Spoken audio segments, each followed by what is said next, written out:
Allahku, namamu hendak kupuji. Engkau amat agung, berdandan sinar kebesaran.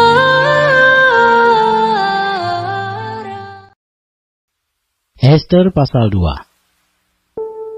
Sesudah peristiwa-peristiwa ini, setelah kepanasan murka Raja Ahasiweros surut, terkenanglah Baginda kepada Wasti dan yang dilakukannya, dan kepada apa yang diputuskan atasnya.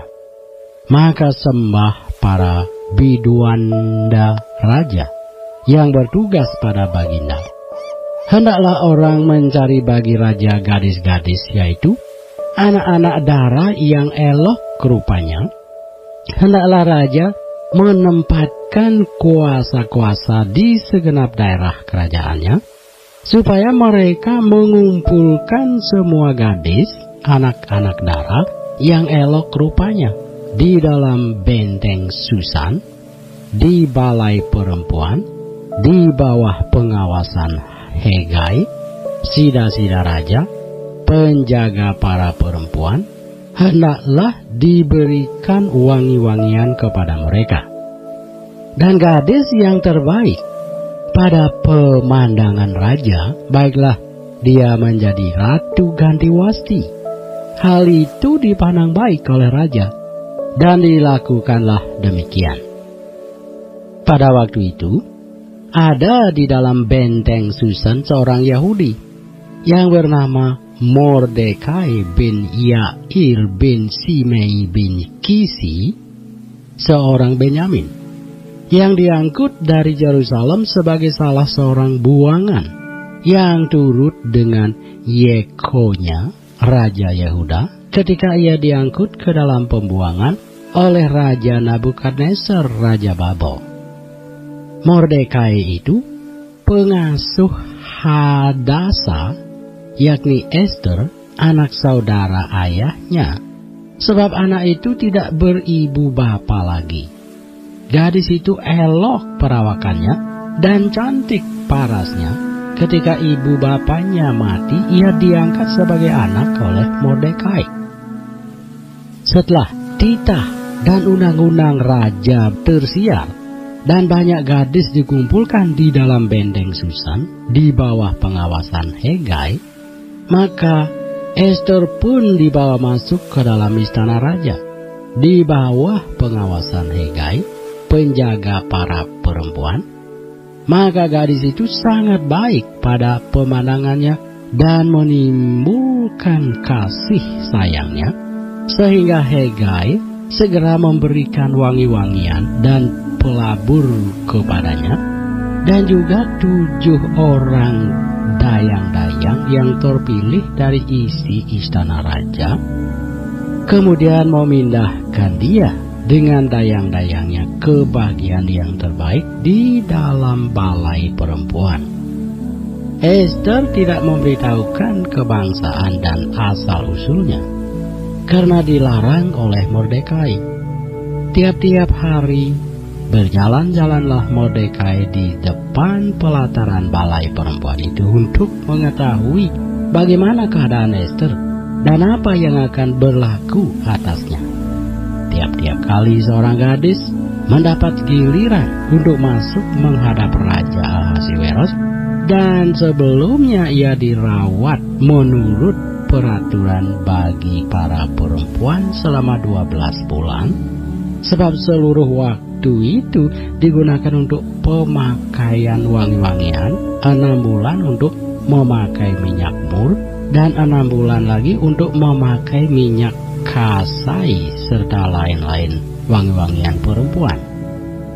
Lalu gadis itu masuk menghadap raja, dan segala apa yang dimintanya harus diberikan kepadanya untuk dibawa masuk dari balai perempuan ke dalam istana raja.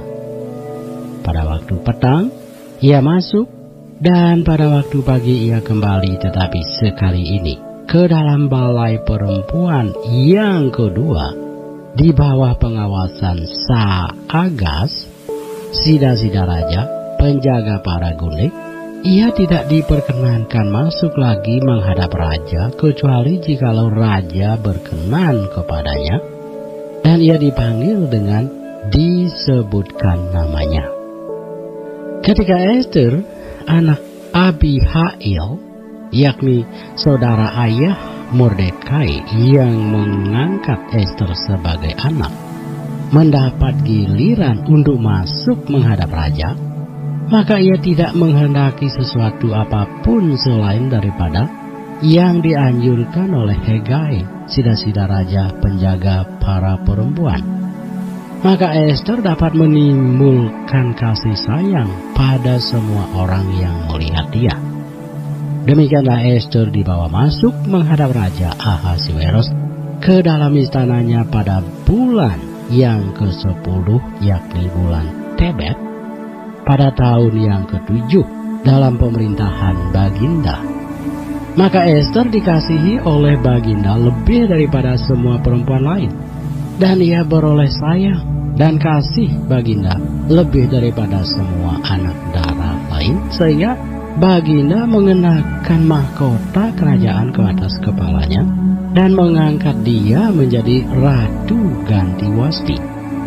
Kemudian diadakanlah oleh Baginda suatu perjamuan bagi semua pembesar dan pegawainya, yakni perjamuan karena Ester, dan Baginda menitahkan kebebasan pajak bagi daerah-daerah serta mengaruniakan anugerah sebagaimana layak bagi raja.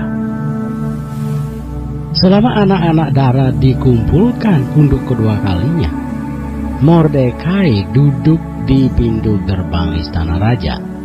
Adapun Ester tidak memberitahukan asal-usul dan kebangsaannya seperti diperintahkan kepadanya oleh Mordekai, sebab Ester tetap berbuat menurut perkataan Mordekai seperti pada waktu ia masih dalam asuhannya.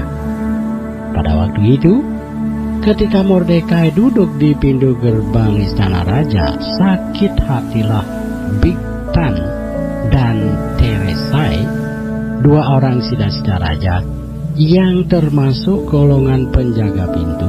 Lalu berikhtiarlah mereka untuk membunuh Raja Ahasuerus.